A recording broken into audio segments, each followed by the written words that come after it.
Have you ever seen one of those small diners in the middle of nowhere? Even though the business is thinned and you don't see them much anymore, they still seem to thrive in my part of the rural South.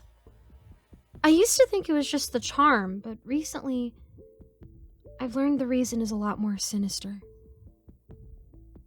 I'm just a dishwasher, and I've worked there for what seemed like forever, but in reality, it was only 2 months. It was a decent job for someone just out of high school. I never paid much attention to anyone's business but my own, until one night when I heard a large thump from outside. I looked up from the sink. The restaurant had long closed, and I was probably one of the few employees left in the building. I shook off my hands and walked over to the door. When I opened it, I found a large truck outside. It wasn't uncommon for food deliveries to come at night, but there was instantly something off about the scene. I recognized Daniel, who was my boss and the diner's owner, shaking his head, staring at something inside the truck. 2 men stood next to him, dragging something to the back door.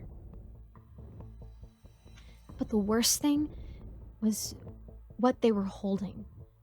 It was wrapped in plastic and tape and in the shape of a human, as if it were a prop on a horror set.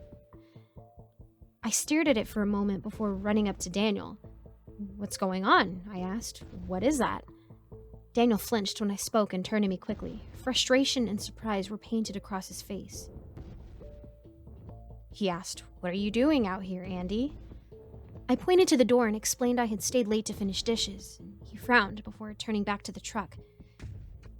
It was then I finally could look inside. Cold air escaped the interior, pouring out like mist into the night. Inside, rows of metal racks lined the walls, all containing long, plastic-wrapped objects. The man stood next to them with a clipboard detailing something. After a moment, I asked Daniel, "What is this?" He sighed and said, "You know how business has been lately, Andy.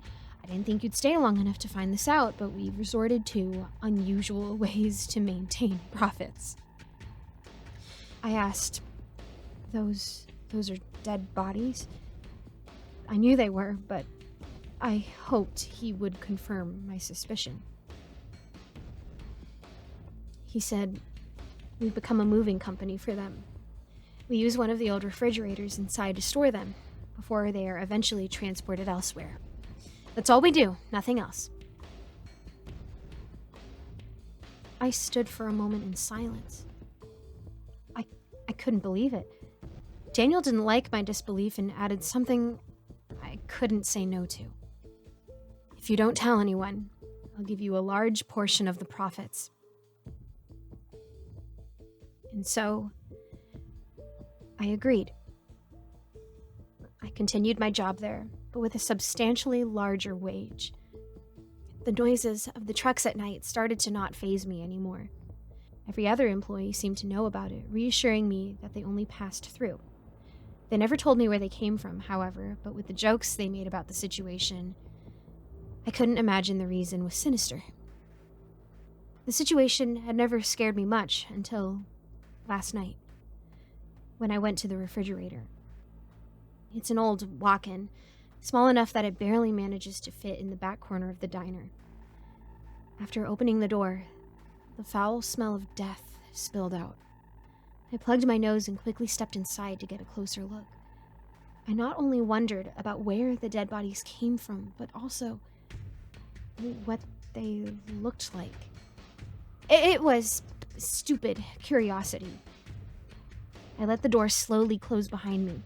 Racks were placed everywhere inside, so numerous that I'm sure they could fit at least a dozen corpses if stacked properly. Unfamiliar stains marked the floor and shelves. Little clumps of what I assumed to be skin were just as frequent. But the worst part was that there was nothing else. There were no bodies. I stumbled out of the refrigerator.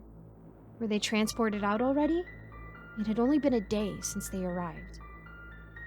I called out, "Daniel?" I didn't know what I expected him to tell me. I started towards the back door, only to stop halfway. A strange aroma wafted out of the kitchen. Most nights, the chef would prepare food for the following day, but I had never smelled anything like it before. So I called out to another employee, Eric, as I made my way into the kitchen. Littering the counters was paper-wrapped meat.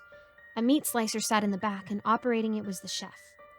My eyes wandered down to his arms to see what he was doing, but instead of finding him holding pork or any other meat, Eric was slicing a human forearm.